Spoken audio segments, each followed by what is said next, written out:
enregistrement, donc on va pouvoir commencer. Voilà. Donc n'hésitez pas à intervenir, à poser des questions. En plus, on est dans une audience relativement à taille humaine, on va dire. Donc du coup, c'est l'opportunité pour rendre ça le plus interactif possible. Donc et faire en sorte que je parle pas tout seul face à mon PC pendant 1h30.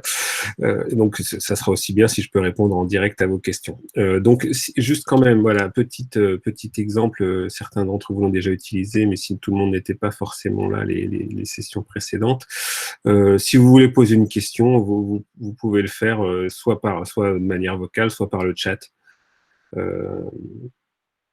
Qui se trouve ici sur les quelques lignes en haut à droite et qui vous permettent de taper vos questions. Voilà. Donc aujourd'hui, le thème de la session, c'est effectivement approfondir un petit peu les solutions d'analyse de données sur Google Cloud Platform. On avait déjà parlé dans le tout premier, la toute première session de différentes solutions, dont BigQuery, qui est un de nos produits phares. Et puis, BigQuery a été également réévoqué ou réutilisé dans la session sur l'analyse de données géographiques. Et à chaque fois, il y a eu des questions dessus, donc on s'est dit que c'était l'occasion de faire une session un petit peu plus axée sur l'analyse de données, pour laquelle BigQuery est central, mais c'est pas le seul produit qui intervient. Voilà. Donc, voilà, juste pour effectivement pas faire trop de marketing, mais essayer de replacer les solutions au cours de leur, au cours de leur histoire et de leur évolution. Donc effectivement, je pense que ça n'a échappé à personne. Hein. Google est vraiment né avec cette culture d'utiliser, de valoriser la donnée, ce qui nous a amené à développer des solutions qui étaient vraiment spécialisées pour les besoins de Google, qui, en tout cas au départ, lui était vraiment spécifique.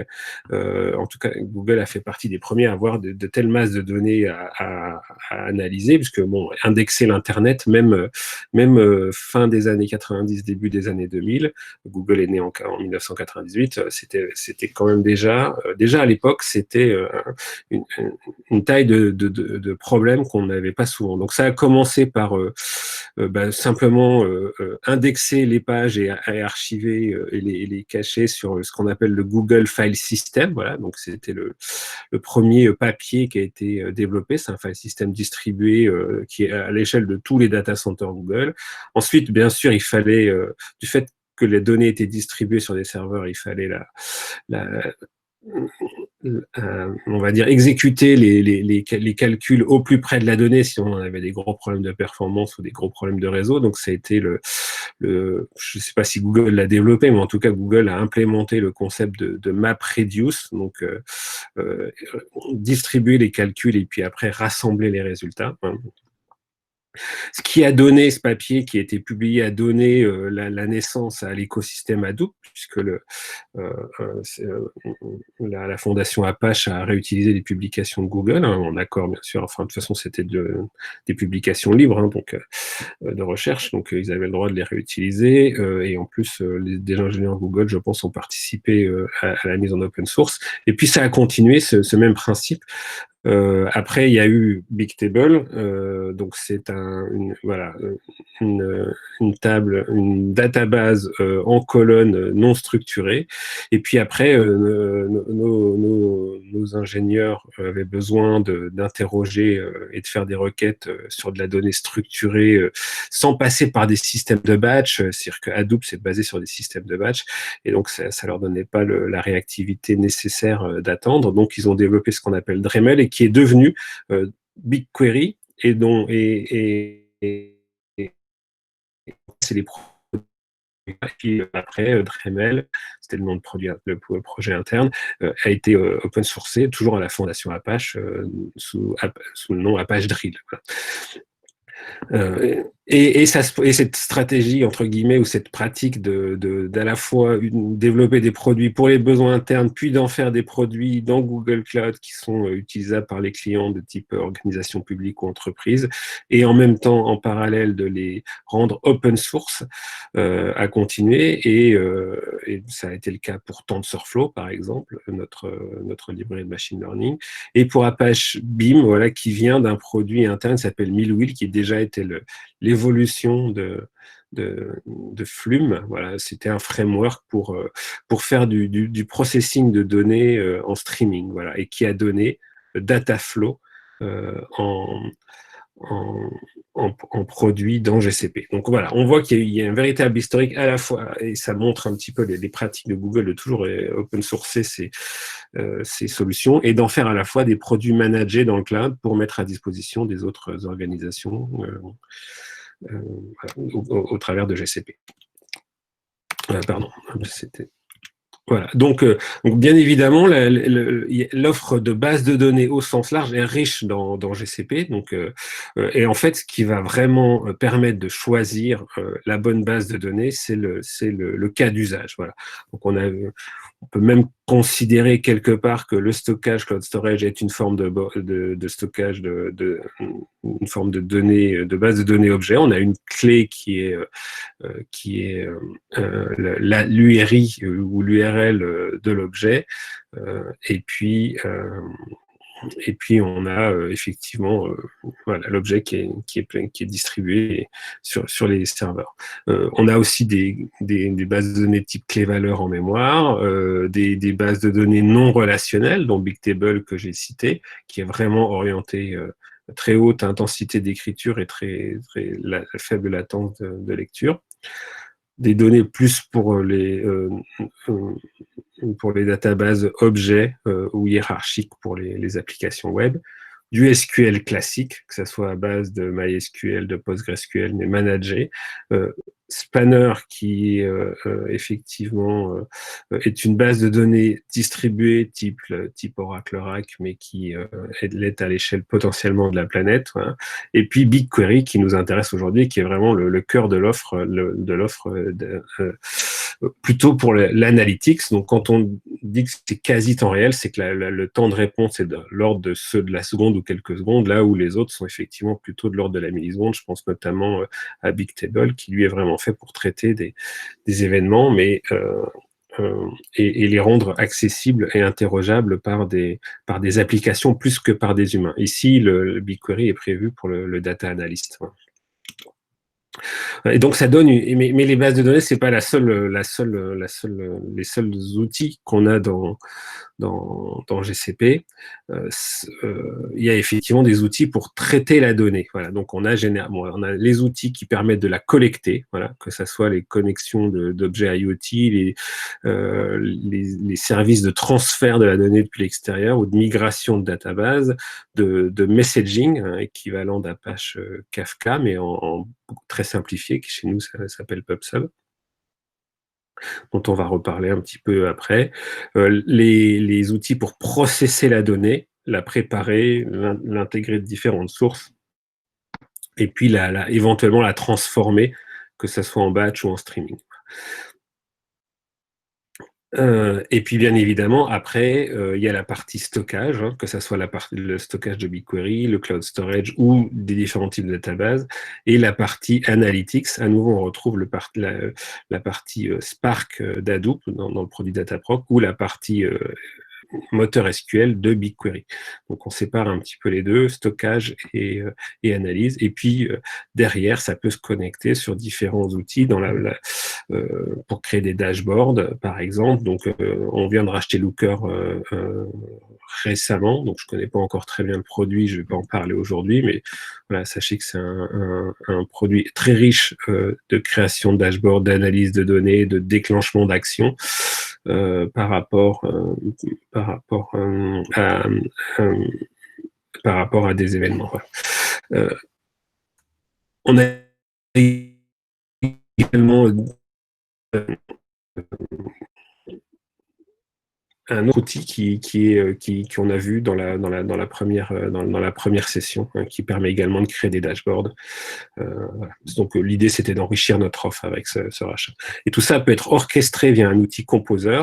Et puis on a un outil de metadata management qui s'appelle Data Catalog. Hein. C'est pas un nom très original, mais qui va permettre de référencer toutes les sources de données, de surveiller leur évolution. Donc bon, aujourd'hui, on va voir quelques-uns de ces outils et comment ils s'intègrent autour de BigQuery pour, pour donner des solutions utilisables de bout en bout, en fait. Donc l'idée, voilà, ce que Google essaye de faire, c'est voilà, c'est d'avoir des outils qui sont le plus possible cloud native, c'est-à-dire où on s'occupe pas trop de l'infrastructure sous-jacente et on offre des services avec une maintenance réduite, voire nulle, ce qu'on appelle les produits no-ops ou serverless, et pour que les data scientists et les data analysts puissent se concentrer sur l'analyse de la donnée, ce qui est le plus important. Néanmoins, on fait ça en étant à fond sur la partie implémentation de solutions déjà disponibles dans l'open source, soit que c'est Google qui a participé à la mise en open source, hein, ce qui est le cas de BIM, qui est l'équivalent open source de Dataflow. Composer, c'est de l'Apache Airflow. Dataproc, c'est de la Hadoop Spark. Data Fusion, c'est du CDAP, c'est également un produit, mais je crois qu'on a racheté la société qui le maintient. Et puis on a également, à travers de la marketplace, des outils qui sont disponibles sur GCP, mais maintenus et opérés par nos partenaires. Je pense à Confluent, qui est une version de Kafka managée dans le cloud, Informatica pour l'intégration de données. Je connais pas très bien Qubol et Colibra, mais DataPrep, ça vient de Trifacta. C'est un produit qui est également dans GCP, qui va permettre de faire la préparation des données de manière graphique. Ouais. Donc ça peut vite donner des solutions qui sont très riches, hein, mais bon voilà, ça présente un petit peu la complétude de l'offre. C'est-à-dire que voilà, on peut aussi bien ingérer de la donnée en streaming en temps réel au travers d'outils d'API de management, puis après les rediriger vers les outils de gestion de messages pour les retravailler et les préparer avant de les ingérer dans BigQuery ou dans un data lake objet. Et puis on peut également avoir les mêmes traitements, c'est l'intérêt de Dataflow, pour ingérer des données en batch depuis des systèmes tierce partie, tous les jours, toutes les semaines, etc. Et l'objectif de BigQuery, c'est quand même un petit peu d'être le moteur principal d'analyse. Donc, on a souvent les données qui arrivent dans BigQuery, qu'elles aient été auparavant rendues analysables et textes par les API telles qu'on a vu avec Alexander la semaine dernière, par exemple, pour analyser les images, qui va permettre d'extraire des étiquettes qui vont du coup être du texte et qu'on va pouvoir ensuite ingérer dans BigQuery. On peut faire la même chose avec la voix, le texte, etc. Voilà. Donc BigQuery, voilà, on en a déjà pas mal parlé, donc je vais pas redire les bases. Bon voilà, l'idée c'est que c'est une database pour l'analytique, donc avec des temps de réponse qui sont bons, mais qui sont pas de l'ordre de la milliseconde, hein, soyons clairs, bon, pour un usage par l'humain. Qui vont permettre qui va te permettre d'être très scalable, voilà, et c'est-à-dire jusqu'à des tailles de l'ordre des pétaoctets. Je crois que notre plus gros client a 60 pétaoctets dans BigQuery, ou un de nos plus gros. Bien évidemment, tout est chiffré comme dans tous les services GCP. Et ça permet même d'ingérer de la donnée en temps réel et de créer des modèles de ML à partir du SQL. Donc, l'idée, c'est que c'est vraiment serverless, donc on ingère la donnée dans les tables et puis on peut la requêter, on ne s'occupe pas du nombre de serveurs. Tout ça, pourquoi on ne s'occupe pas du nombre de serveurs? Parce qu'effectivement, on a un modèle où en fait, on a de la gestion de clustering, les requêtes vont être réparties sur des nœuds automatiquement. Et ces nœuds vont charger la donnée à la demande et en fonction des requêtes SQL qui vont être soumises. Bien sûr, on peut connecter ça à des drivers, à travers des drivers JDBC à des applications. On peut utiliser ça depuis une commande ligne ou des API REST. Voilà. Et l'idée, c'est il faut juste utiliser un langage SQL standard. Ou nos librairies qui sont dans cet langage, tels que Python, Java, JavaScript ou autres.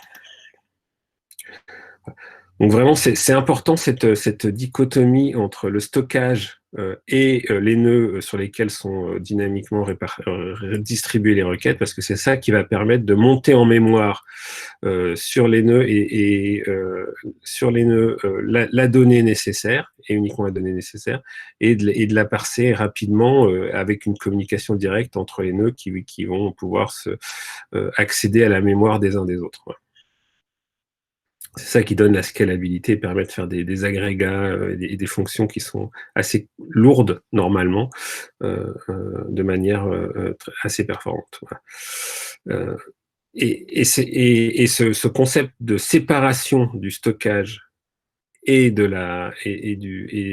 compute, voilà, s'arrête pas là. C'est-à-dire que depuis BigQuery, on a bien évidemment accès, depuis le BigQuery, le moteur SQL, on a bien évidemment accès de manière transparente et naturelle le tab BigQuery, mais on peut accéder également à des fichiers, que ce soit en Avro ou Parquet, qui sont stockés directement sur Google Cloud Storage, et on peut même accéder aux tables d'autres bases de données. On a parlé de Bigtable qui a des temps de réponse très intéressants, mais pour aller avoir une clé et avoir la valeur qui va en face, typiquement pour des événements liés à de l'IoT ou des applications web, du suivi de clics ou ce genre de choses. Et donc BigQuery peut interroger directement ces données sans qu'on ait à importer d'abord dans le format table natif, puis avant de pouvoir les requêter. Mais également, la partie stockage de BigQuery peut être accédée par les outils de pré-processing. C'est-à-dire que, en fait, quand Dataflow, qui est, je le répète, un Apache Big Manager, accède ou prépare de la donnée pour l'insérer dans BigQuery, il ne passe pas par le moteur de requêtage SQL, il passe par l'API de stockage et il va directement aller écrire la donnée, ce qui lui permet, c'est ça qui permet d'insérer 100 000 lignes par seconde, hein, ce qui est aujourd'hui la capacité d'ingestion de données en temps réel de BigQuery. Et puis, de la même manière, si vous avez déjà des traitements en Hadoop qui existent avec l'outil Dataproc, ben vous pouvez directement, depuis les nœuds Hadoop Spark, aller vous connecter à des tables BigQuery, à du Cloud Storage ou à du Bigtable. Donc, vraiment, l'idée, c'est d'avoir un écosystème complet, de ne pas devoir forcément adopter le langage de tel ou tel outil pour traiter toutes vos données, c'est de pouvoir vous reposer sur peut-être les développements que vous avez déjà fait en Dataproc pour pouvoir aller interroger ou bien des fichiers, enfin en Dataproc, je veux dire en Hadoop, pour juste les poser dans Dataproc, vos traitements est déjà développé, et puis après pouvoir les appliquer à des données sur du Cloud Storage, sur des tables BigQuery ou de la base en colonne non relationnelle Bigtable. Voilà. Voilà, c'était un petit peu ce que j'expliquais. Voilà, depuis BigQuery, on peut même faire ce qu'on appelle la query federation, c'est-à-dire aller interroger dans des requêtes coordonnées un Cloud SQL qui est soit du MySQL, soit du PostgreSQL managé, du Parquet ou de l'ORC sur du GCS ou du Bigtable.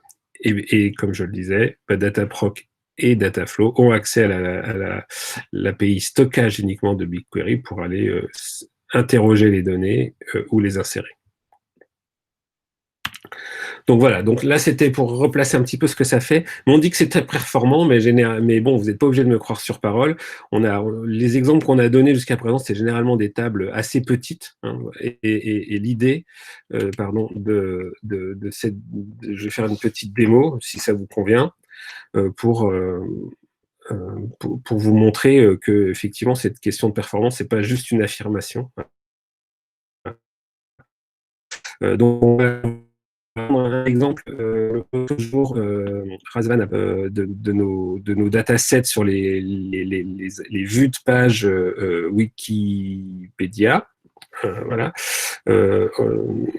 Donc ça, c'est ce qui, voilà, c'était classé par année et par mois, hein, tout simplement. Mais ce qui est intéressant, c'est d'avoir des tables un petit peu plus globales et qui vont nous permettre de mesurer vraiment la performance de BigQuery. Donc, bon, ça, c'est vraiment une table qu'on a assemblée juste pour pouvoir montrer que c'était rapide. C'est d'ailleurs pour ça qu'il y a benchmark dans le nom. Donc voilà, ça, c'est une table des consultations de pages Wikipédia sur, je pense, plusieurs années. Donc, il y a l'année, le mois, le jour de la vue, quel était le projet, quelle était la langue, le titre de la page et le nombre de vues, voilà, par jour, grosso modo. Ce qui est intéressant, c'est que si on regarde les détails de cette table, elle fait euh, presque 7 Tera et surtout, elle fait 100 milliards de lignes. Donc, ça commence quand même à être conséquent. Je vais juste recharger une query que j'avais sauvée, parce on peut bien sûr sauvegarder des requêtes et puis les recharger pour plus tard, pour les scheduler des transferts, voilà, et puis avoir accès à l'historique des requêtes et des jobs de chargement éventuels ou des sports. Donc l'idée, effectivement, c'est que là, ce qui est intéressant aussi avec cet exemple, c'est que c'est pas simplement une requête pour parcourir 100 milliards de lignes, on va appliquer une expression régulière, c'est-à-dire que on va remplacer d'abord les espaces dans le titre. Voilà, plutôt on va remplacer les underscores par des espaces. Voilà. Et donc sa première expression régulière, on va donc parcourir et puis après, on va faire la somme des vues de toutes les pages sur lesquelles, qui seront en anglais, des pages en anglais, dans lesquelles on va trouver un G avec peut-être d'autres caractères, puis un O, puis d'autres caractères, puis un O, puis d'autres caractères, puis un E. Donc voilà, un petit peu comme si on recherchait les occurrences de Google. Donc on n'a pas mis toutes les lettres parce que je pense qu'il n'y aurait pas eu assez de pages. Mais voilà, donc alors ce qui est intéressant, c'est que je vais juste. Donc on sait déjà que cette requête, elle va processer 4,4 Tera de données. Je vais juste faire un petit settings parce qu'effectivement, les données sont cachées dans BigQuery automatiquement. C'est-à-dire quand on fait une requête, on l'a vu, c'est monté en mémoire des nœuds et ça va y rester 24 heures. Donc, pour qu'on ait quand même une idée de la performance, je vais enlever le fait d'utiliser ces données qui sont cachées. Voilà. Sauver. Donc, on voit ici No Cached Results et je vais lancer la requête sur cette fameuse table Wikipédia Benchmark 100 milliards. Donc là, on voit, on n'est plus en cache. Donc ça va prendre quand même quelques secondes. Voilà. Si on veut, on peut également voir les stages, parce qu'il y a plusieurs stages Hop, voilà. Et on voit que là, en 12 secondes, ça s'est arrêté à 11 secondes 9, on va dire une douzaine de secondes, la requête a parcouru 4,4 Tera de données, parce qu'on n'a pas parcouru toutes les colonnes, c'est pour ça, juste le titre et le nombre de vues, et le langage. Et le projet, pardon. Donc, c'est quand même une partie importante de la table. Et surtout, on a appliqué une expression régulière sur chacune de ces 100 milliards de ces lignes et donc ça, voilà, on voit qu'effectivement on a les pages les plus consultées classées par ordre de nombre de consultations sur la période considérée dans la table, sur toutes les années où il y a des données, et puis on voit évidemment quand sur la page Google, c'est là où on a trouvé Google, mais on voit aussi qu'on a trouvé Good Luck Charlie, GOO et puis le E à la fin, Google Chrome, Growth Hormone, etc. etc. Donc on voit quand même que l'expression régulière a bien été calculée, donc c'est assez compute intensif. C'est que ça, d'expression régulière sur le texte, et ça a été distribué sur BigQuery sans souci. Bon, voilà. Donc, bon, si on voulait appliquer à d'autres, bien évidemment, là, on était sur le format interne de données, donc on pourrait se connecter à d'autres données, d'autres projets. On voit qu'on a et on peut créer des connexions avec des bases externes. C'est ça qui permet de le faire. Bon, voilà. Mais voilà, ce qui était intéressant, c'était de voir. Et au niveau du coût, voilà, bah, c'est uniquement, même si on a fait du traitement sur les nœuds, hein, avec cette recherche d'expression régulière, c'est uniquement la quantité de données processées qui est facturée, en plus du stockage de la donnée. Mais là, comme le stockage, c'est des datasets qui sont publics, le stockage n'est pas payant pour l'utilisateur du projet. Hein. Voilà, voilà. Donc c'était voilà, pour effectivement montrer un petit peu ce que pouvait apporter BigQuery en termes de performance et que ce n'était pas que du démo. Voilà. Donc, bon, après, effectivement, on a vu, j'ai parlé du prix, et donc on a eu pas mal de questions à chaque fois dans les sessions précédentes sur les différents mécanismes de pricing. Donc, voilà, le standard, c'est ce qu'on appelle le paiement à l'usage, où vous payez d'une part pour la volumétrie de données qui est stockée dans BigQuery. Donc, ça doit être, je crois que c'est de l'ordre de 2 centimes ou 2,7 centimes du giga par mois. Et si vous ou 2 centimes peut-être, du giga par mois, et si vous laissez vos données pendant plus de 90 jours, donc vous les laissez longtemps parce que probablement vous allez avoir besoin de les requêter à l'avenir, pour éviter des opérations on va dire qui seraient ennuyeuses, mais qui auraient juste pour but de diminuer la facture. Google, au bout de 90 jours, diminue le prix automatiquement de toute donnée qui restait plus de 90 jours à 1 centime du giga. Voilà. Donc c'est pour éviter d'avoir à faire des allers-retours juste pour pour des questions d'économie, mais en même temps, ça serait pas vraiment des économies puisqu'on se rajouterait des opérations de gestion, ce qui n'est pas l'objectif. Donc ça, c'est le prix du stockage, et il va être là quoi qu'il arrive.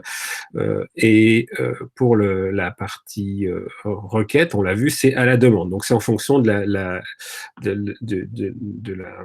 requête, enfin de la volumétrie de données processées, donc lu et monté en mémoire.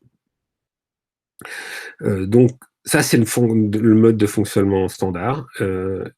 Bien évidemment, les ressources auxquelles vous avez accès lorsque vous faites vos requêtes, on sait ce qui est nécessaire jusqu'à concurrence de 2000 nœuds quand on est dans ce mode de fonctionnement standard.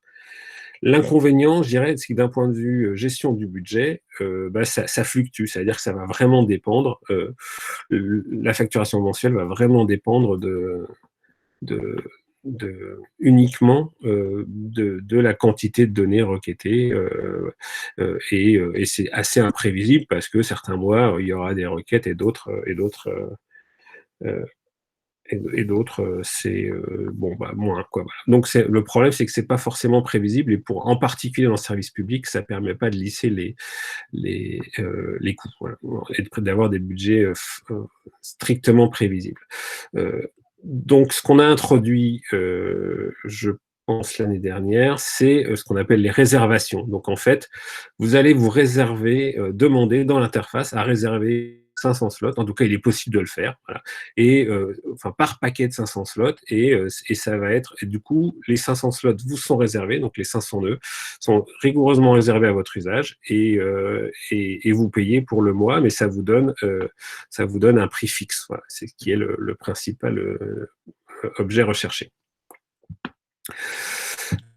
Voilà. Donc bon, ça c'est bien, ça se fait dans l'interface comme on voit ici. Voilà, on peut choisir un engagement mensuel ou annuel. Mais on avait certains clients qui voulaient on va pouvoir optimiser en s'engageant, comme engageant avec plus de flexibilité quand même. Donc une sorte d'intermédiaire entre l'usage à la demande, le paiement à l'usage et qui n'a pas d'engagement et le paiement, c'est un engagement sur des durées fortement, des durées assez fortes, le mois, c'est-à-dire l'intégralité du mois, et vos slots sont payés et disponibles pendant l'intégralité du mois ou de l'année. Et donc, ce qu'on a introduit, c'est les flex slots, voilà, et récemment, ça, pour le coup.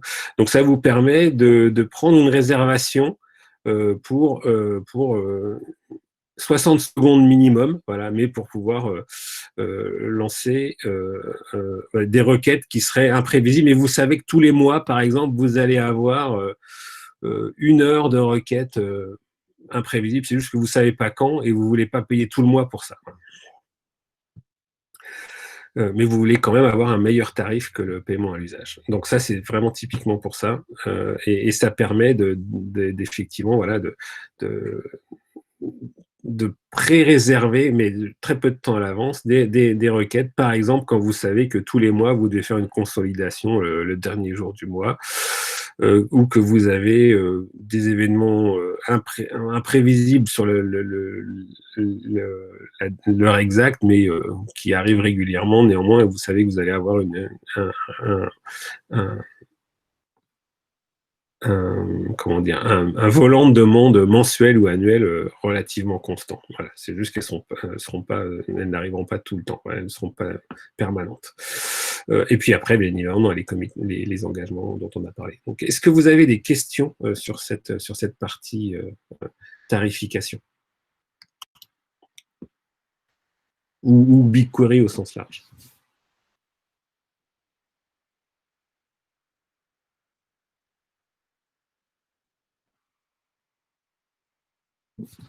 Alors, attendez, je vois, du coup, j'ai pas forcément vu les... D'accord, ok. Comment peut-on gérer les droits d'accès des données personnelles sensibles en fonction des profils utilisateurs qui partageraient une même collection de données? Bon, ben, en fait, quand on va créer une table, on va donner des droits d'accès en fait à des groupes utilisateurs. Voilà. Donc c'est sur les tables et c'est au niveau de la table et suivant si les utilisateurs sont dans tel ou tel groupe, on va pouvoir leur donner des droits en lecture, en écriture ou autre. Après, si je vois la question sur les données personnelles, si je reviens sur l'écosystème global de Google, on voit qu'on a aussi cette API qui s'appelle l'API DLP, comme Data Loss Prevention, mais je pense qu'on ferait mieux de l'appeler Data Leak Prevention, c'est-à-dire que l'idée, c'est de pouvoir masquer les données dites personnelles, voilà, c'est-à-dire ce qui permet d'identifier une personne ou des données ou des types de données que vous allez vous-même définir et qui vont pas être que vous ne voulez pas rendre lisibles. Mais néanmoins, vous voulez quand même que les personnes puissent faire des analyses. Donc, ce qui va être possible, c'est par exemple, de dire, quand cette API identifie un nom, ou une adresse ou une date. Voilà. Ça peut être une date de naissance. Dans tel ou tel champ, alors on va soit la remplacer par des caractères de type dièse, voilà, soit par une autre date, mais prise au hasard, ou pareil pour le nom, voilà, on peut mettre John Smith ou Jean Dupont, juste pour qu'on sache que c'était un nom, voilà, mais qu'elle n'est pas accessible. Et donc, du coup, en utilisant cette API DLP, je pense que je peux vous montrer une petite démo rapidement, on va pouvoir traiter, on va dire, créer une vue de la base, parce qu'on peut créer des vues dans BigQuery où la donnée sera masquée. Et on va donner aux utilisateurs qui n'ont pas accès à ce type d'information uniquement accès en lecture ou même en écriture, mais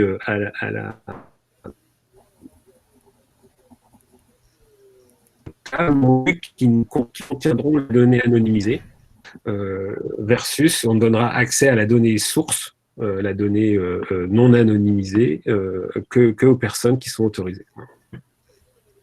Ok. Si je vous donne juste un petit exemple, alors si je regarde sur GCP, TLP, API.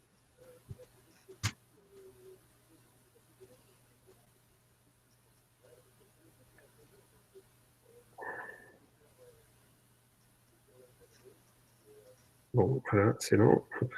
Voilà. Donc, je pense que là, on va avoir une petite démo quelque part. Je sais plus, non. Alors, je me suis peut-être trompé. C'est démo, en fait, que j'aurais dû chercher.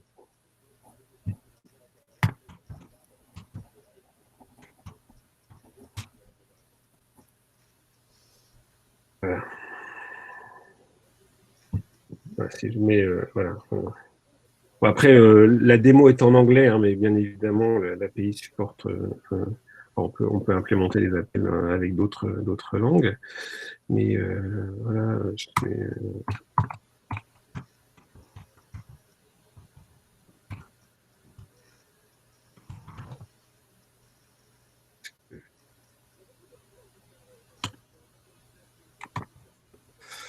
alors,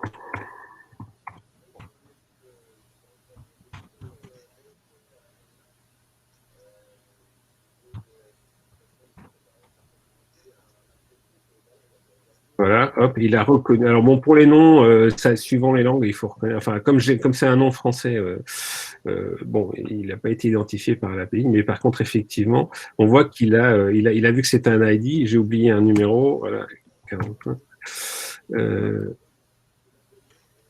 Et voilà, on voit qu'il a identifié un numéro de téléphone. Voilà, donc on peut lui. Donc effectivement, on peut, comment dire, oui, voilà. En fait, suivant les pays, les formats de numéros de téléphone n'ont pas les mêmes les mêmes formats justement, ou alors les numéros de carte d'identité ou les numéros de compte bancaire, voilà. Donc ça, bref, ou numéro de passeport, si numéro de passeport, ça va être plus ou moins être international. Mais bon. Donc, il y a des champs prédéfinis de type voilà, pour chaque pays, en fait, voilà, par exemple, type numéro de téléphone ou carte d'identité. Et puis, vous pouvez définir vos propres formats, c'est-à-dire que si vous savez que vous avez des codes projets et que vous voulez pas que les codes projets soient exposés, ou des lignes budgétaires, par exemple, voilà, vous pouvez déjà les reconnaître et ensuite faire en sorte que on va mettre en place, enfin, faire des appels à cette API sur les données BigQuery pour créer une vue ou une autre table qui, elle, ne contiendra que les données anonymisées. Oui, pardon, j'étais plus sur le... Voilà. Voilà. Donc ça, c'était pour BigQuery. Donc ça, bon, BigQuery, on l'a vu, c'est quand même assez intéressant. Mais forcément, généralement, on n'a pas toujours de la donnée aussi propre, bien nettoyée, suivant les sources de données. Donc, c'est pour ça qu'il faut souvent faire de la transformation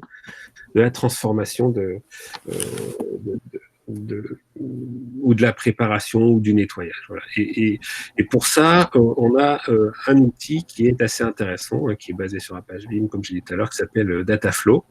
Donc l'idée Dataflow, c'est d'être un Apache Beam managé pour qu'il n'y ait pas la complexité de répartir le travail sur les nœuds. Parce qu'effectivement, si on a une table qui est de taille raisonnable, on va peut-être pouvoir avoir juste une VM ou un serveur sur lequel on va faire cette transformation de données et le faire directement en Python.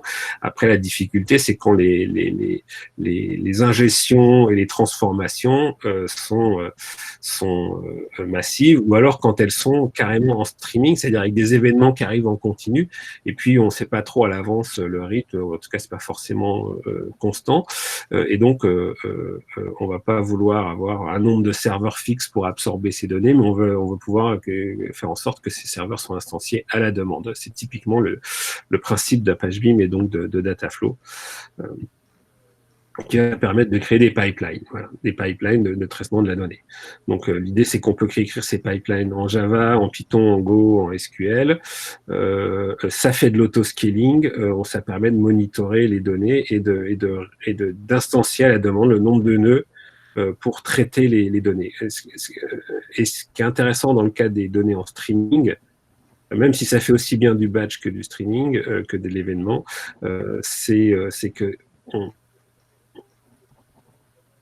on est sûr qu'on a des fenêtres de temps, c'est-à-dire les événements arrivent un peu en retard, on va quand même les mettre dans la bonne fenêtre, parce qu'il peut y avoir eu du temps de propagation, et donc ça gère cette notion de fenêtre, même si les événements arrivent en ordre désordonné. Et puis, chaque événement est traité une fois et une seule. Donc ça, c'est pour la partie streaming. Mais l'avantage général, c'est que ça permet d'avoir le même code pour que la source soit du streaming ou du batch. Ça va permettre d'avoir exactement le même code. Donc ça, c'est lié au framework Apache Beam. Voilà. Donc, pardon, je vais juste vous montrer une petite démo. Donc l'idée, voilà, ça va être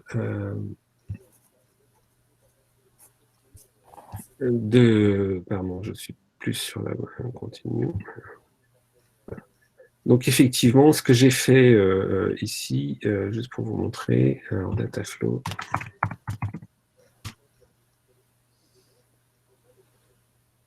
Donc Dataflow, vous voyez, en fait, on a des jobs, voilà, et on va soumettre des jobs et on ne s'occupe pas du tout, d'ailleurs, on le voit dans les logs, mais on ne s'occupe pas du tout du nombre de nœuds nécessaires.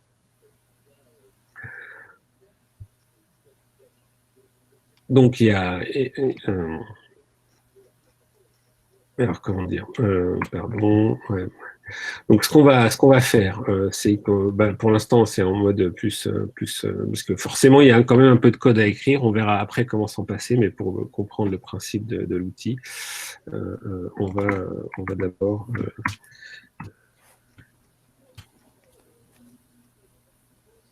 donc j'ai juste vérifié 2, 3.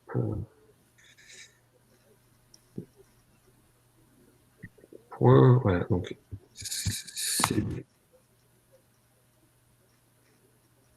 donc j'ai déjà préchargé des données en fait dans un répertoire dans mon environnement pour gagner un petit peu de temps. Pardon.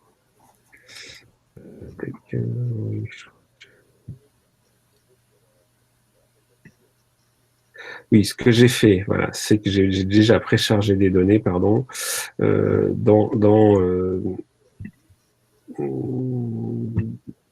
dans un répertoire de stockage, voilà, enfin dans un bucket stockage, voilà, que j'ai dû appeler Pascal Démo, voilà, tout à fait. Et on va trouver des données qu'on va ingérer. Donc là, c'est juste 2 fichiers CSV avec en fait les noms donnés aux US par année. C'est un de nos datasets publics classiques qu'on utilise pour les démos. Donc, juste pour vous montrer, donc ça va être la source de nos données et on va les ingérer dans BigQuery. Donc, juste pour vous montrer ce que ça peut donner le code donc là, j'ai chargé des exemples. Alors, si je me retrouve ici, Dataflow Examples. Voilà.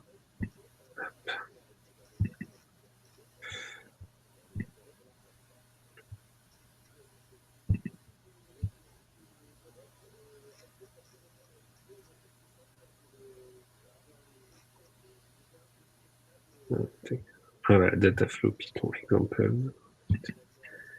Et je perds 2 fois. Et ensuite, voilà. Donc, premier exemple, juste pour ingérer les données telles quelles. Voilà. Donc bon, après, il faut coder. C'est pour ça qu'après, on a d'autres outils qu'on verra tout à l'heure. Mais l'idée, c'est qu'effectivement, on va coder, alors ici en Python, mais ça peut être du Java ou autre chose. Le fait, bon, il y a beaucoup de commentaires quand même, c'est pas si important que ça. Le fait qu'on va lire un fichier, donc à travers, on crée un pipeline en fait, voilà. Beam.pipeline, voilà, et on va lire, et dans ce pipeline P, on va séquencer différentes, c'est une syntaxe un petit peu particulière qui est apportée par le framework, on va séquencer avec les étapes, avec ce non pipeline. Donc, lecture depuis un texte en sautant la première ligne parce que c'est la ligne de titre. Appliquer une opération et ensuite écrire dans BigQuery, voilà, tout simplement. Donc j'ai déjà installé le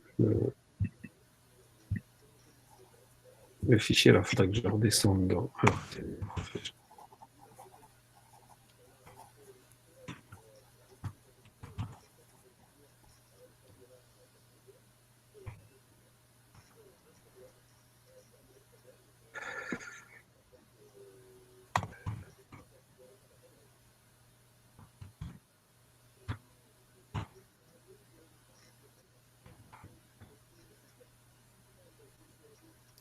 Voilà.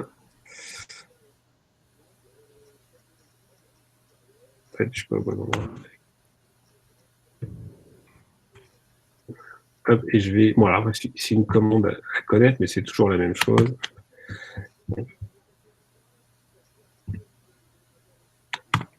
On voit donc Python, voilà, le Dataflow Python, exemple, le code Python qu'on vient de voir, le numéro de projet, le nom du runner, c'est-à-dire du nœud qui va exécuter le code,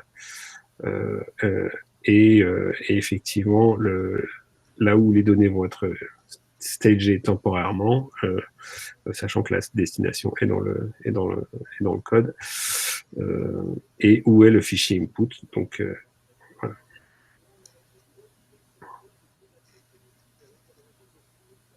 Alors, pardon, je vais juste vous montrer un petit truc avant. J'ai dû... forcément, j'ai, je pense, déjà créé la table BigQuery.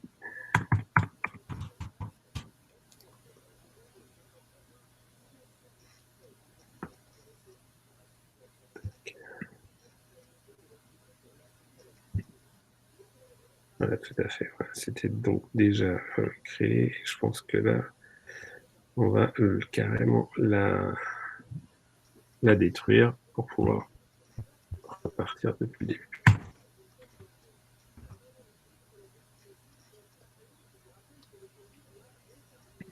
Nettoyer votre site en premier.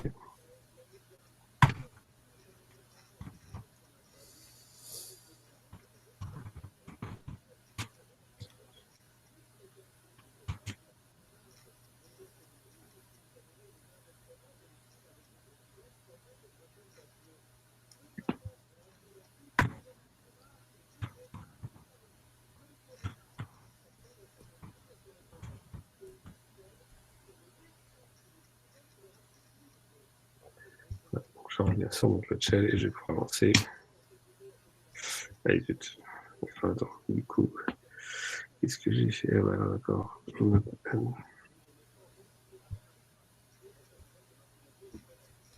peut-être partir sur directement.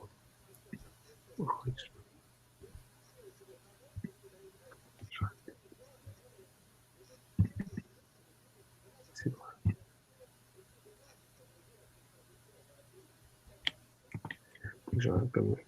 Pardon, excusez-moi, comme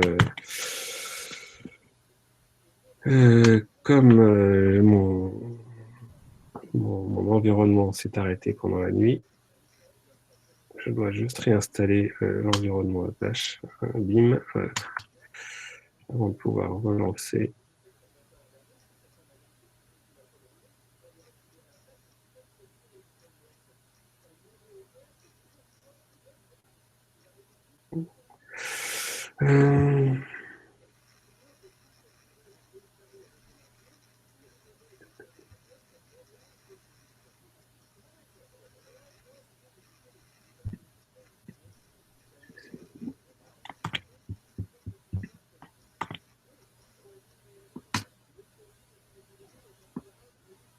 Voilà. Là, j'ai lancé un autre exemple, mais bon, sur la data transformation. Il doit y avoir, j'ai dû, ah non, alors décidément. Pourtant, bon, juste pour vous, parce que sinon le temps passe et on va pas avoir le temps de tout faire.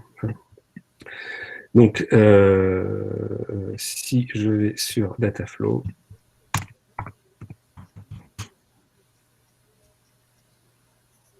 on va voir ce que ça donne. Le résultat d'avoir, par exemple, chargé hier. Voilà, les jobs se sont exécutés, donc j'avais mon environnement qui venait d'être pareil. Donc, comme l'inconvénient de travailler depuis Cloud Shell, voilà, c'est que voilà, on a tout simplement, voilà, on voit les étapes qui se sont succédées et qui ont toutes été successful hier pour charger les données et pouvoir les transformer avant de les insérer dans BigQuery. Et effectivement, quelle que soit la taille de données, on voit que ça s'est exécuté. Bon, hier, comme ça, c'était une transformation simple, elle s'est exécutée sur un seul vCPU. Mais si on avait eu besoin de plus, c'était automatiquement exécuté sur le bon nombre de nœuds. Bon, je suis désolé, c'est parce que j'ai pas trop le temps de faire du diagnostic sur la préparation, que je pensais gagner du temps dans la préparation, mais bon. Donc ça, c'est pour la partie Dataflow. Donc ça permet effectivement d'automatiser, puisque derrière on va pouvoir scheduler ces jobs. Mais bon, comme on l'a vu, ça nécessite d'écrire du code. Ce qui est intéressant aussi, c'est de voir, là c'était sur l'exemple batch, voilà, donc on a inséré en batch des données, et ce qu'on voudrait montrer, c'est que ça va être le même code pour insérer en streaming. Voilà. Donc, pour la partie streaming, on a un produit qui s'appelle PubSub. Voilà. Hein, et qui, en fait, alors vraiment, je pense, un des produits les plus simples de GCP. C'est juste une création de topic. Voilà. Donc là, j'ai créé on va prendre un exemple. Si je reviens sur la présentation, on va prendre un exemple où on va simuler un device IoT, enfin même deux. Ils ont été enregistrés sur notre passerelle IoT qui va envoyer tous les événements qui viennent de ces devices sur la file de messages PubSub. Et puis, Dataflow va donc pouvoir les ingérer dans BigQuery pour qu'on puisse derrière faire des requêtes.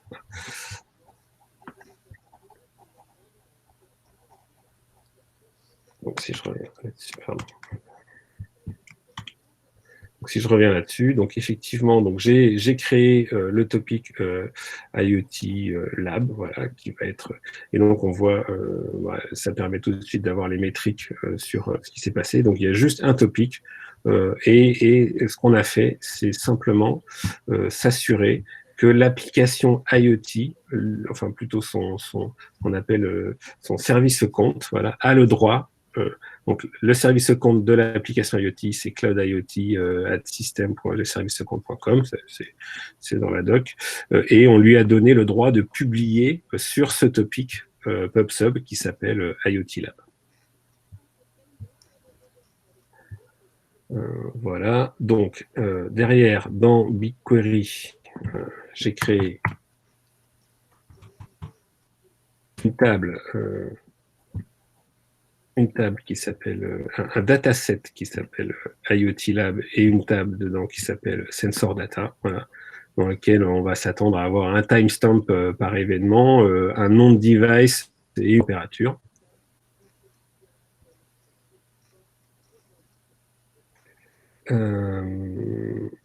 Et puis, en parallèle, donc j'ai créé cette VM qui va faire tourner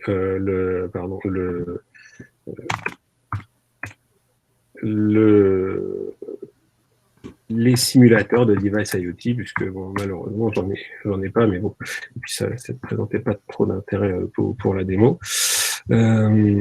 Donc, ce qu'on va faire en attendant, c'est vous montrer comment simplement, sans écrire de job, parce qu'on n'a pas de transformation spécialement à faire, on va pouvoir utiliser Dataflow pour connecter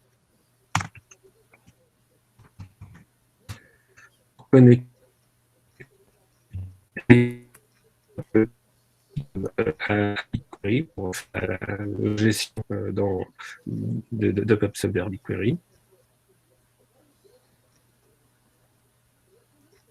Donc je vais pouvoir faire create job from template, puisqu'on a des templates déjà prêts.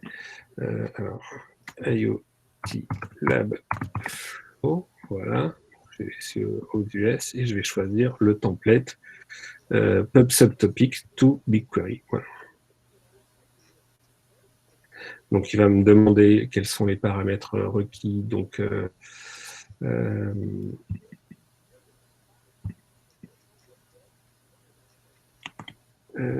la table BigQuery voilà, de destination.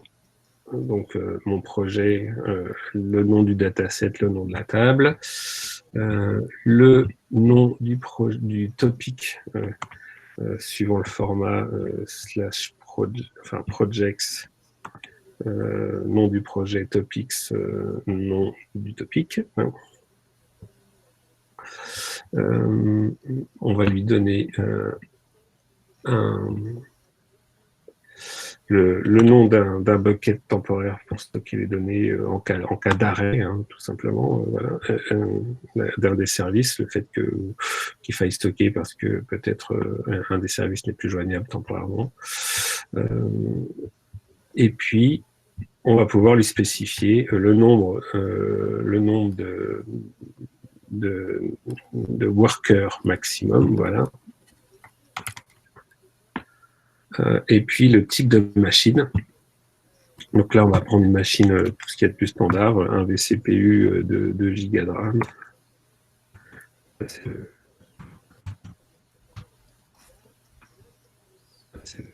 classique. Et puis on va pouvoir faire run job. Voilà. Oups, voilà. Décidément. Bon, bref. Alors, qu'est-ce que j'ai oublié? J'aurais dû lire le petit.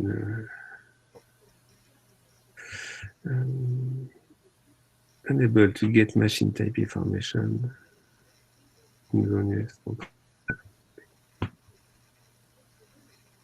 Ah, N1 standard 1, c'est pas N1, je me suis trompé dans le. Voilà.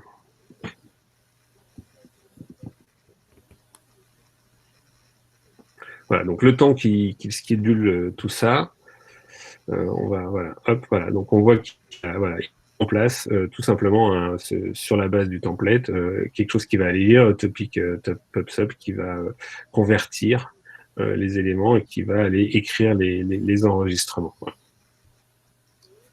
Donc sur la VM, je vais pouvoir lancer mon simulateur IoT.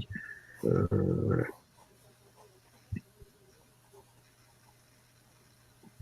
Qui va bon, okay, en fait, même 2 simulateurs. Donc voilà, donc avec le protocole MQTT, c'est une des possibilités pour se connecter à notre passerelle IoT. Voilà, on précise le project ID, la région, l'enregistrement, c'est-à-dire l'enregistrer où sont enregistrés les devices IoT, parce que bien sûr, on ne peut pas envoyer n'importe quel device, il faut d'abord qu'il soit authentifié. Le nom du device, alors on va dire que c'est un capteur de température à Buenos Aires, la clé pour d'authentification et l'algorithme. Voilà. Et le deuxième device,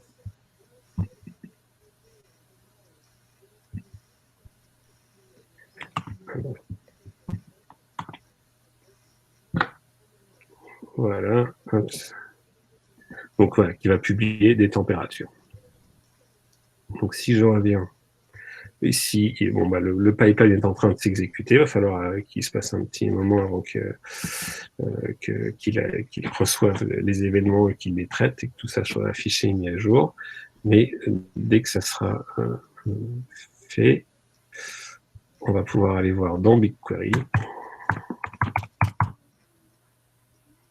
savoir arriver les premiers événements. Alors, ça peut prendre quelques previews. Voilà. Ah oui, ça date peut-être. Non, ça date de ce matin.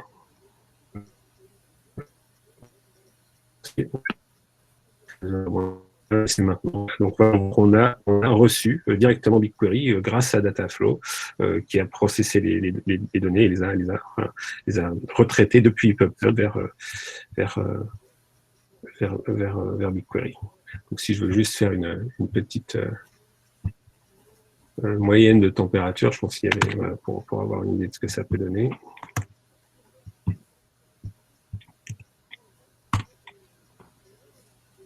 Ah, donc, je vais juste faire un select et puis donc classer les températures par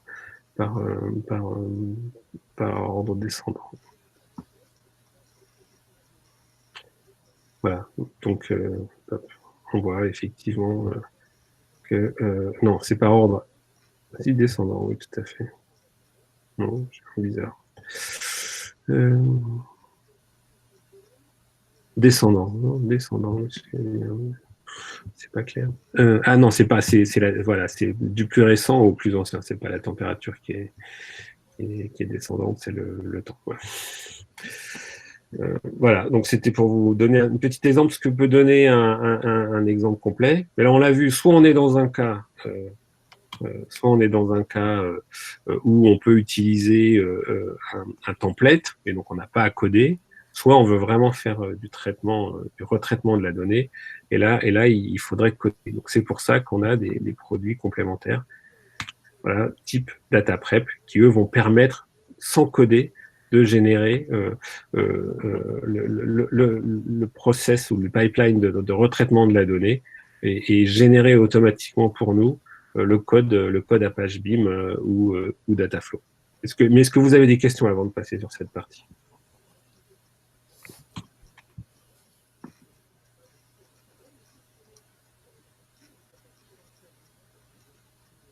Pas de questions, je peux continuer?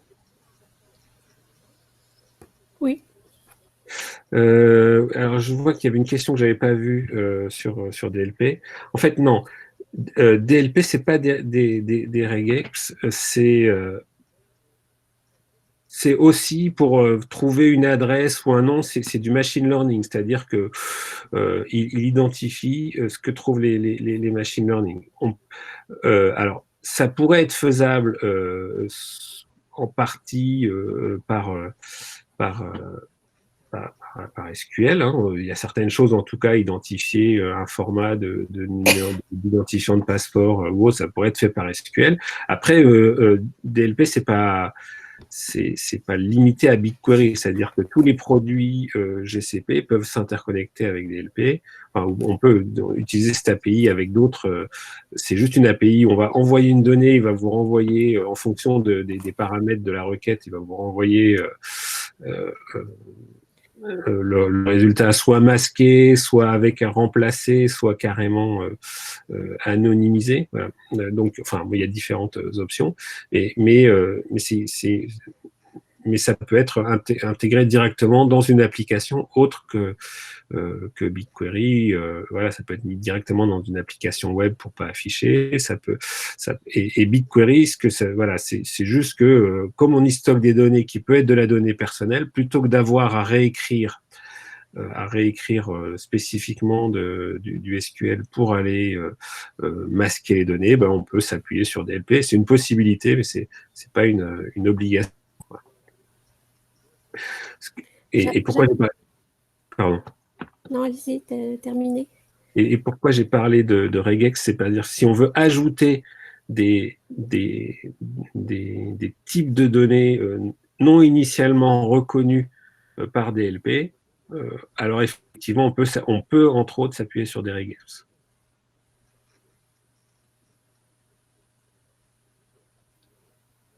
Voilà. Et vous aviez donc... Oui, j'avais une question par rapport à la gestion des groupes utilisateurs et des permissions d'accès aux données. Oui. La gestion des groupes utilisateurs et de leurs permissions, c'est intégré dans BigQuery ou c'est en dehors? C'est un des mécanismes globaux de gestion des droits dans GCP. C'est-à-dire que si je reviens, pardon, il faut juste que je retrouve la console. Voilà. Si je vais sur le service IAM, on a un service qui s'appelle IAM. Et puis, comme les autres services, c'est intégré avec ça. C'est-à-dire que toute action est vérifiée sur... c'est-à-dire on a des... Dans IAM, on a des membres et des rôles. Et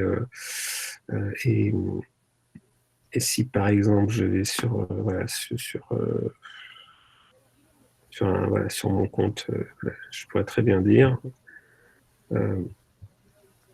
je donne le droit ou pas d'accéder à l'API BigQuery déjà en lecture. Voilà, data owner, data viewer, data editor, ça donne des droits, donc déjà.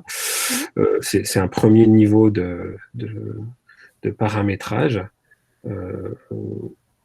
Et si je reviens dans BigQuery,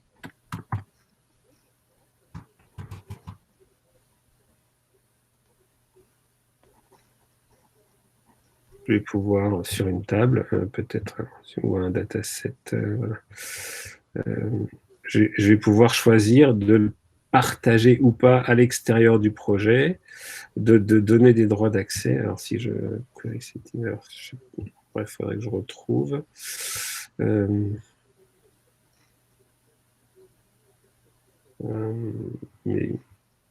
c'est peut-être dans la feuille, là, pour l'instant, je sais plus.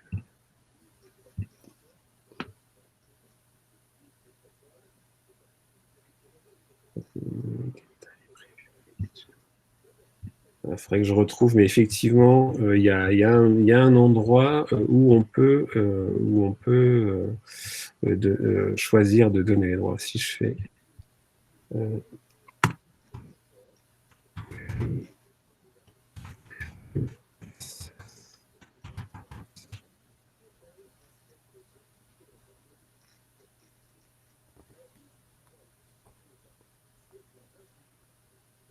au niveau du dataset, visiblement.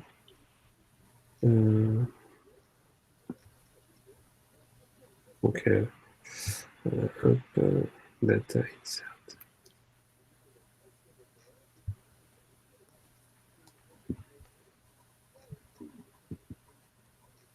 Oui, ben c'est en fait, voilà, c'est avec Share Dataset qu'on va pouvoir éventuellement choisir à qui on le partage. Voilà. Donc, généralement, ça voudra, voilà, effectivement, qui sont les propriétaires, voilà, qui sont les éditeurs au niveau de ces datasets et qui sont voilà, les éditeurs juste par BigQuery. Voilà. En fait, il y a deux niveaux. Il y a le niveau global pour pouvoir modifier le dataset lui-même, voilà, ou juste le voir. Et puis après, la donnée qui est dans le dataset peut être éventuellement, on peut donner des droits additionnels aux personnes qui l'ont créé. Mais par défaut, voilà.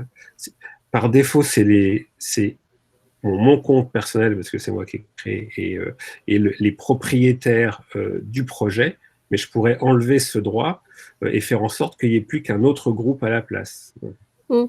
D'accord. Voilà. Et ça, c'est pour les datasets. Et puis après, il y a aussi au niveau des vues. Au niveau des données, voilà, des vues. Voilà. Des vues qu'on va pouvoir créer, on va pouvoir choisir. Donc, c'est soit les datasets, soit les vues par rapport aux tables. Bon. Ok, merci. Voilà. Donc, Du coup, il est midi 20. Oui, je voulais quand même vous montrer rapidement l'interface de DataPrep. Après, je peux vous montrer l'interface graphique de DataPrep. Voilà. Ou alors, j'avais prévu aussi rapidement une petite démo, alors très simple, hein, sur DataProc, c'est-à-dire l'Hadoop Manager. Qu'est-ce qui vous intéresse le plus? Data prep plutôt. Data prep, ok. Oui, parce que enfin, Hadoop, vous connaissez. Bon, l'idée, c'est juste qu'on automatise l'instanciation d'un cluster en partant sur des versions d'outils open source qui sont préintégrés, prévalidés par Google. Donc, ça vous simplifie la vie. Mais après, fondamentalement, c'est de l'Hadoop Spark. Donc, je pense que On pratique ailleurs. voilà. Comment? Oui, Je dis on pratique ailleurs. voilà, vous devez déjà connaître. La seule spécificité qu'on a, comme je disais, c'est qu'on n'est pas obligé d'avoir le stockage, d'utiliser que le stockage des nœuds. On peut, du coup, ça permet d'avoir des clusters éphémères. Voilà. Mais quand même les données persister dans BigQuery ou dans le stockage, par exemple. Donc c'est la petite spécificité. Donc on a beaucoup de clients qui l'utilisent pour ça. Twitter, par exemple. Ils sont venus parce qu'ils avaient des énormes clusters Hadoop, Spark dans leur data center. Et puis à un moment, s'est posé la question de faut soit pousser les murs, soit reconstruire d'autres data centers. Et donc c'était un énorme projet. Et en fait, ils ont fait le choix de migrer tous leurs clusters Hadoop sur GCP, principalement pour Dataproc. Et le bénéfice qu'ils ont vu, c'est qu'en fait, ils ne pouvaient instancier la partie compute des clusters que lorsqu'ils en avaient besoin. Donc, ça les rendait beaucoup plus agiles et beaucoup moins onéreux que d'avoir un data center. Voilà. Mais bon, donc je vais revenir à DataPrep. Donc, l'idée, effectivement, de DataPrep, c'est de pouvoir créer ces opérations de transformation de données de manière graphique. On a deux outils qui font ça, mais DataPrep, c'est celui qui permet de générer le code pour Dataflow. Et DataFusion, c'est un nouvel outil qui peut avoir plus de sources de données différentes. DataPrep est assez axé sur les sources de données type BigQuery, type PubSub, type les outils de GCP, alors que DataFusion peut aller à l'extérieur plus. Et pour l'instant, DataFusion génère du code pour Dataproc, alors que DataPrep, lui, génère du code pour Dataflow. Donc ça fait pas mal de...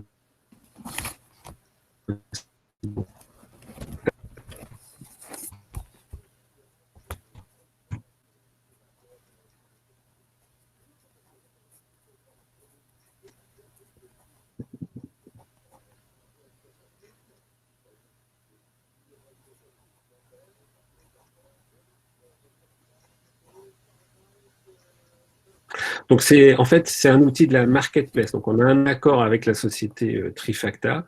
C'est exécuté sur GCP dans des conditions habituelles GCP. Néanmoins, voilà, l'outil n'est pas un outil maintenu par Google. Donc, on va créer un flow. Voilà. Donc là, j'ai juste un exemple, c'est des données sur les élections fédérales américaines.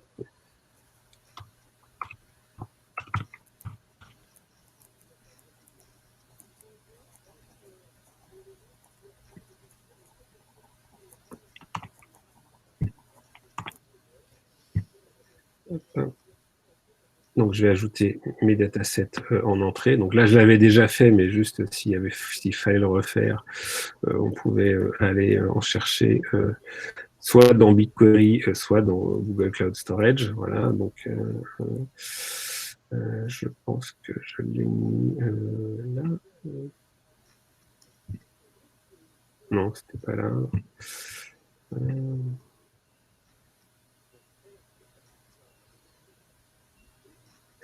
Comment je l'ai appelé ah oui, pardon, c'était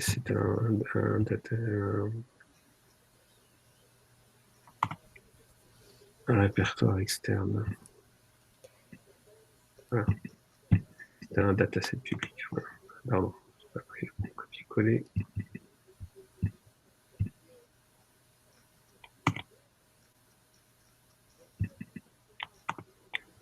Voilà.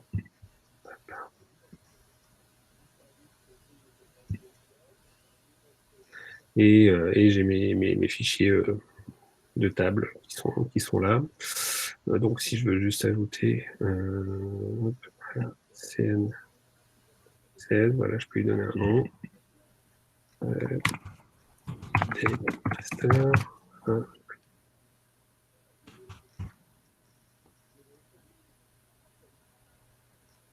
Et puis le deuxième qui est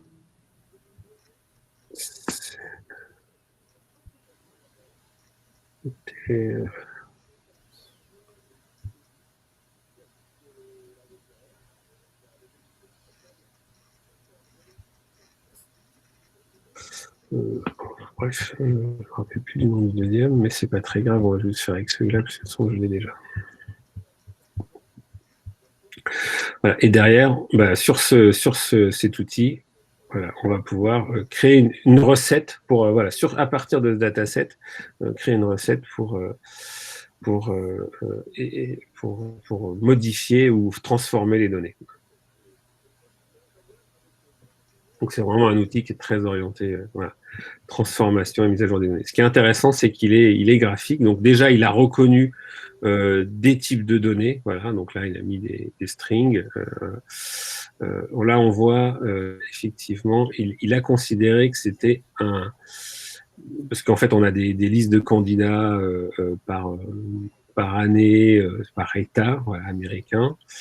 Ça, c'est pour...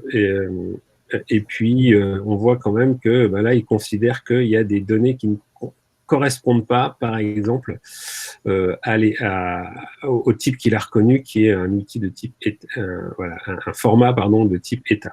Parce qu'effectivement, on s'aperçoit que il y a certains champs, voilà, ou certaines valeurs qui sont US, c'est pas un État américain, c'est juste pour les candidats au gouvernement fédéral. Donc, si on voit typiquement ce qu'on a pu faire, voilà, si j'appuie sur le petit truc rouge, il va me mettre en avant toutes les données qui sont considérées comme non correctes, non conformes, voilà, à ce choix. Surtout, on va voir que normalement c'est à la fin. Voilà, tous ceux qui ont US et aussi P. Alors P, pourquoi parce que ça doit être un acronyme américain. Mais bon, enfin, généralement, quand il y a US, il y a effectivement, on va en fait, on va juste garder, parce que ce qui nous intéresse. Mettons que ce qui nous intéresse, c'est justement les données où il y a le bon truc. Mais bon, sinon, on va déjà, ce qu'on va faire, pardon, c'est la première étape. On va par exemple changer le type de champ et se retrouver avec effectivement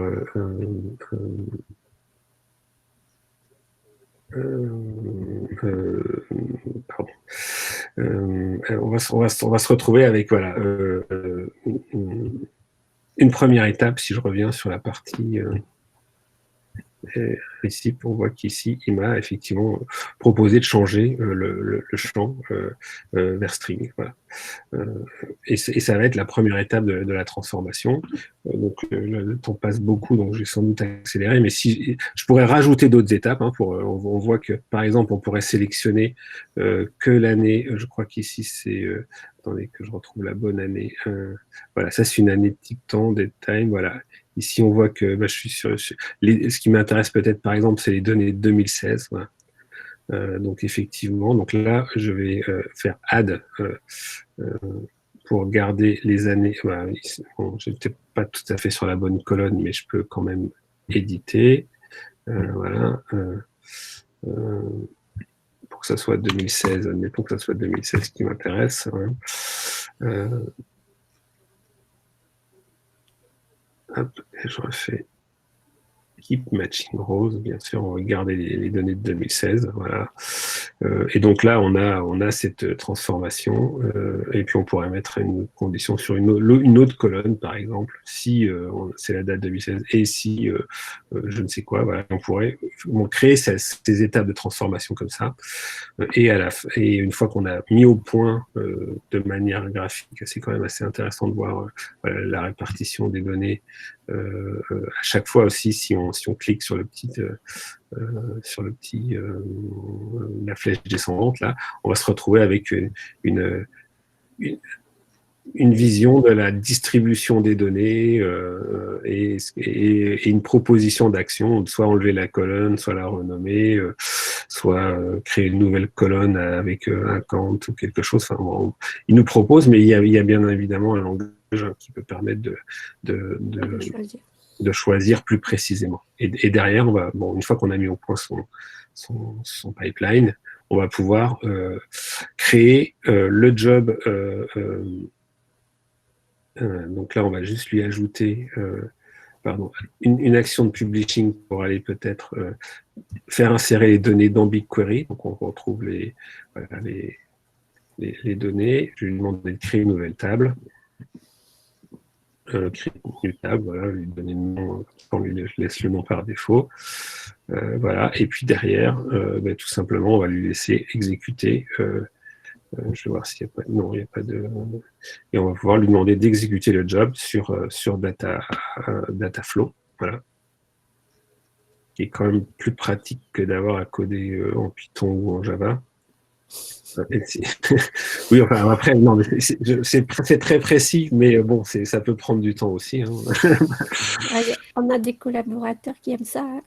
Oui, mais moi j'aimerais bien avoir le temps. Mais le problème, c'est qu'à chaque fois que je m'y mets, ça prend beaucoup de temps. Je ne suis pas non plus un expert, un développeur à la base. Donc des fois, cet outil-là, je l'ai utilisé au moins une fois pour un test, même un proof of concept pour un client, et ça m'a bien rendu service parce que je pense que j'ai gagné beaucoup de temps. Alors, du coup, je reviens sur le compte. D'accord, et je vais aller voir dans Dataflow.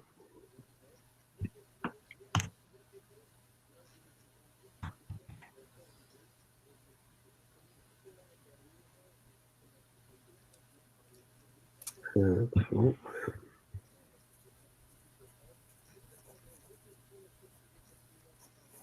Donc, je vais aller.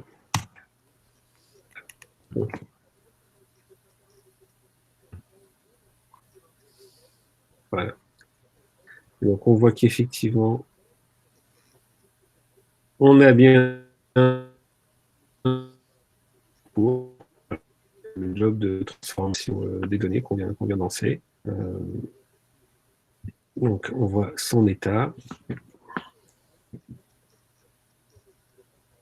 Donc il est en train de lire les données pour l'instant.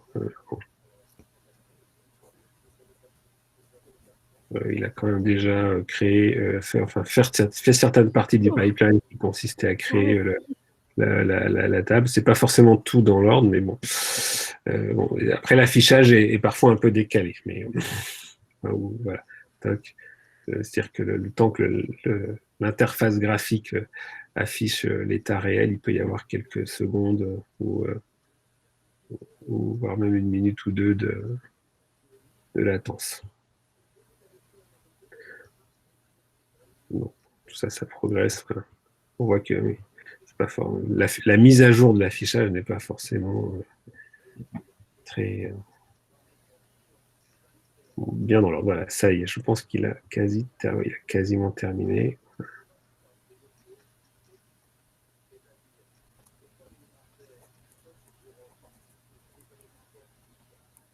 Si je quitte, il est toujours en train de s'exécuter. On voit d'ailleurs là les jobs qui ont été terminés et ceux qui sont toujours en cours d'exécution. Il y a toujours comme c'est du streaming, celui-là ne s'arrêtera pas, sauf si je l'arrête volontairement. Celui sur la démo IoT, et celui-ci, bon, c'est du batch, donc il va s'arrêter, mais une fois que tous les codes retour auront été bien. Voilà, on approche.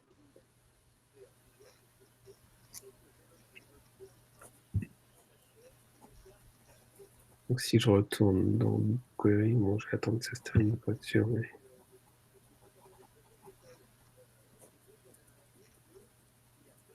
ça y est, ça doit être terminé.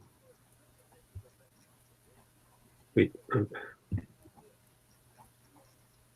Encore mis à jour l'état total, mais ça ne devrait pas tarder.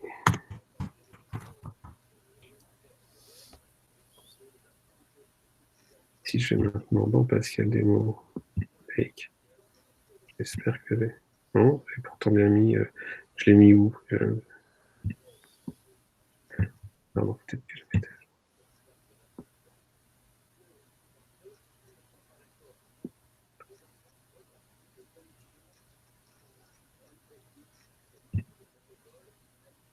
Voilà. Voilà, et on voit bien que ma table a été chargée ici. Toc. Bon. Alors après, on aurait pu faire des opérations plus compliquées, mais voilà. Mais c'est pour voir le principe. Ouais, voilà, c'est pour voir le principe. Donc juste pour terminer, voilà, voilà. Donc effectivement, data prep, bah, ça va vous permettre d'être, en fait, d'utiliser Dataflow, notamment. Ça peut faire aussi de la transformation juste à l'intérieur de l'outil, mais quand on a des choses un petit peu massives à faire, ça permet de piloter Dataflow justement. Voilà. Et ça prend. Alors les sources, c'est soit des tables BigQuery, soit des fichiers dans CSV, et les cibles, c'est soit à nouveau autres fichiers dans Cloud Storage et d'autres tables BigQuery. Et si je fais Dataproc, juste pour vous dire ce que je vais vous dire, qu'il y a une alternative à Dataflow quelque part, mais complètement basée sur un écosystème open source où il y a plein de monde qui a des compétences dedans. Donc voilà, c'est tout le monde. Il y a une grande communauté qui sait utiliser ces outils. Donc voilà, ça c'est ce qu'on met dans l'image des systèmes Dataproc. Donc on a une version de Spark, de Hive, etc. Et on choisit à l'installation les modules. Et on peut rajouter ses propres modules, mais après, du coup, c'est à vous de faire la vérification et l'intégration que les versions marchent bien ensemble. Sur les outils fournis par Google, c'est Google qui fait la vérification de la compatibilité, de la bonne intégration des différents outils. Quand vous rajoutez les vôtres et que vous modifiez votre image des systèmes, c'est parfaitement, voilà, c'est possible. C'est à vous du coup de prendre en charge cette opération de maintenance. Voilà. Donc du coup, quand même, on voit quand même, on peut créer. Voilà, c'est comme créer un cluster, par exemple Kubernetes. On lui donne un nom, on choisit une région, et puis on va choisir des tailles de nœuds, et c'est tout. L'avantage, c'est que derrière, on n'a plus qu'à s'occuper du code. Même par rapport à installer un Hadoop sur Compute Engine, on n'aurait pas à s'occuper des VM et du réseau, etc. Mais derrière, il faudrait quand même gérer toute la partie écosystème Hadoop. Là, clairement, c'est fait pour vous. Et le dernier outil, mais bon, j'aurais pas le temps, mais c'est l'équivalent de DataPrep, mais pour générer de la transformation pour Dataproc ou Hadoop au sens large. Donc ça s'appuie sur CDAP, qui est un autre produit open source, et que cette fois-ci on a racheté la société qui le fait, et ça permet, voilà, d'avoir à nouveau de créer des pipelines et de la nettoyage de données, des opérations de nettoyage, mise à jour des données, ou voire même des jointures, de l'extraction ou autre, pour d'autres outils encore ce qu'on voit ici, les sources, c'est pas forcément que BigQuery ou Google Cloud Storage, c'est aussi d'autres types de databases, carrément Excel, du FTP, voilà, etc. C'est un petit peu plus large en termes de sources, mais ça ne génère que du code pour Hadoop. Donc,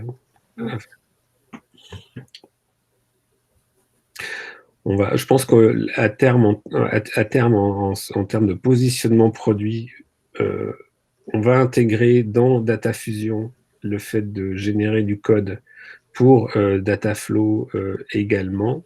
et ça va devenir plus l'outil pour les transformations complexes ou l'extraction depuis des sources variées, parce que c'est ce qui nous est la raison pour laquelle Google a racheté la société qui maintenait cet outil. C'était vraiment pour les connecteurs et l'intégration dans l'écosystème. Et puis DataPrep, lui, va plus être dédié à la transformation de données, mais dans BigQuery, c'est-à-dire pour adapter des tables de BigQuery vers BigQuery, quoi. Sachant qu'il restera quand même la possibilité d'avoir des fichiers source ou destination. Voilà, j'ai terminé. J'espère que, bon, comme d'habitude, les démos, c'est pas toujours facile à être 100% réalisable. Il y a toujours un effet démo avec les aléas. Exactement. Donc, bon, bah, oui, le fait de lancer, je sais pas pourquoi, il faudrait que je creuse, mais en fait, en fait, le truc, c'est que le Cloud Shell, c'est très pratique pour faire des petits tests, mais quand on s'en sert pas pendant quelques heures, la VM est entre guillemets réattribuée, et donc je me suis reconnecté dessus, mais il avait dû perdre les setups que j'avais fait dans la commande en ligne et l'environnement. Donc,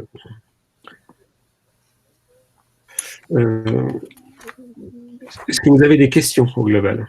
Non, c'était très clair, très concret. Ok. Oui, ben, en fait, après, effectivement, il y a aussi, sur la donnée, en tout cas, ce qui est clair, c'est qu'un projet, même machine learning, commence toujours par ingérer de la donnée et la nettoyer. Et c'est là où c'est bien d'avoir BigQuery pour servir on va dire, là, pour gérer la source de référence des données, mais une fois qu'elles ont été nettoyées, parce que sinon les modèles, voilà, les modèles ne vont pas apprendre au mieux.